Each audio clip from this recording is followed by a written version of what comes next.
आपको मालूम ही है पाकिस्तान ने भारत की एयर स्पेस बंद कर दी। 4 से 5 रोज़ गुजर चुके हैं। भारतीय एयरलाइंस को खासी मुश्किलात का सामना करना पड़ रहा है। नए रूट्स की तलाश में है। उनकी एविएशन इंडस्ट्री कहने से हम हो आज सफ़र कर रही है।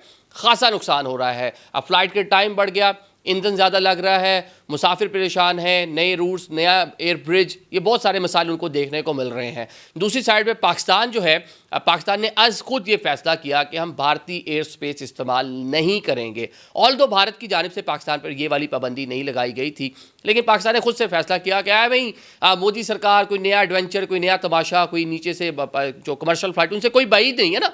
उनके जो माइंड सेट है कुछ भी कर सकते हैं, जो उनकी दिमागी हालत है, जिस तरह जंगी जुनून में वो मुब्तला है, कुछ भी कर सकते हैं। तो पाकिस्तान की जो फ़्लाइट थी, 4 फ़्लाइट हफ्तावार हम आपको पहले भी बता चुके हैं, ये जनाब जाती हैं मलेशिया के लिए। जो पाकिस्तान इंटरनेशनल एयरलाइन, जो हमारा नेशनल फ्लैग कैरियर है, उसकी फ़्लाइट जो है वो जाती हैं।